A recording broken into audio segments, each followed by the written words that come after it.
Well, I think there's a lot of people who don't belong to churches. But I don't think you can choose men as men of morality or immorality just on the basis of whether they go to church or not. I really don't. The Reverend Richard Hardie is a Presbyterian minister in Little Rock in Arkansas. But no one calls him Reverend Hardie. His congregants call him Preacher Dick, and he calls them by their Christian names. He came to Little Rock in 1949 to face a keen congregation of 50 who got to church whenever they could. Today he has a congregation of 850, most of whom see the inside of the church every week. On Sunday mornings, he has to hold 2 houseful services to accommodate the eager. His church is in a cozy, middle-class white suburb, and his congregants range from the well-to-do to the not badly off. But if they're reasonably secure financially, they have their personal moments of trial and fear, and Preacher Dick is on real enough terms to be called into their confidence when these moments come. It's then, more than when he wears a surplice, that he feels he's doing God's work. When I used to come in at night off of a date, and it would be late, I would have to go through my father's bedroom to get to my bedroom, and many is the time I would see my father on his knees in prayer. The fact that prayer permeated my father's life, and that my father was a good, honest, sincere, gentle, kind man, made a deep impression upon my life. How much time do we have? 15 minutes. 15 minutes. Ricky, will you ask the lesson? Dear Heavenly Father, please help us know that you are with us and you lead us and guide us in all we do and say. Please help us try to be the kind of people you'd have us be and do the kind of things that you would have us do. In Jesus Christ's name, amen. Amen. Don't gulp your food down. I know we have enough time before we have to start carpooling. No, we don't. Elizabeth, do you have your books ready?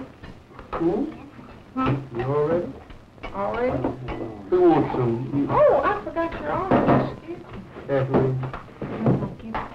you want some? No, you don't want any sugar on your orange. I'm sorry. Here she does. Kathy, do you have Girl Scouts this afternoon? Yes, ma'am, I think so. And what time are you through? 5 o'clock. And tonight you've got to finish your poetry notebook? Yes, ma'am. Who's your last author? Have you decided? I think it's going to be Robert Frost. I'm not sure, though. Well, you better get in high when you get home this afternoon. Yes, ma'am. I have to get all the rest of my homework this afternoon so I can work on it tonight. Okay, so ready? Everybody ready? Good.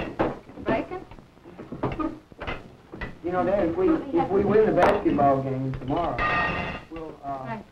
we'll be in first place in basketball, and I think we can beat everybody else, and then we'll have all-city basketball and football. Would you pass it on us, please? Kathy made blueberry muffins. Would you rather have blueberry muffins? I want You have any close clean turn on the basketball team? Yeah, Bill's on the team. Jackie, will you take this milk? There's not room on the table for the milk and the eggs. Pass it on. May I have some first? You may have some first. We're not going to keep you from having any milk. Here's a spoon for the eggs. Elizabeth, do you want any more donuts? Kathleen? You want one loaf? Huh? You're going to have eggs. Honey, I'll get it. We just put them right here. Well, they're a little high. I'm afraid No, they're they won't. They won't. They won't buy the table? Not there. Okay, Dave, eggs and bacon? I'd like to have some eggs. Mama, Do you want the eggs, baby? Mommy, well, we had this little thing and When you eat, don't talk. When you talk, don't eat. Mama. Okay? We hear so much in America about you need to be with your children all the time. You need to be right with your children. Well, we're trying to assume with our children that what children need to see is their mothers and fathers giving themselves away in this world to something bigger and more important than themselves. And I think my children are responding to this. I think my son is highly concerned about politics because his father is a Christian. I'll put grape juice in. You all ready to go? Yes, ma'am. Come on. You have Girl Scouts this afternoon. 5 o'clock, pick me up. You're going to stay for the basketball game? Yes, ma'am. What time do you want me to pick you up? I'll call you. I don't know. No, I'm talking to your mother. What time do You pick me up at 12 at the same place. And why don't you just stay till 5 and we'll pick you and Kathy up at the same. Okay. Okay? You're going to work I don't hard. know. Right? Have a good day. Work hard. Okay? The most important thing in my home ministry has been the help my wife has given me. When I come in at night, I know that she's heard about as many people's problems on the telephone during the day as I've heard in the hospital or in my study. And so often there are people who would rather talk to her about their personal problems than to me. Well, I'm back to the monkey.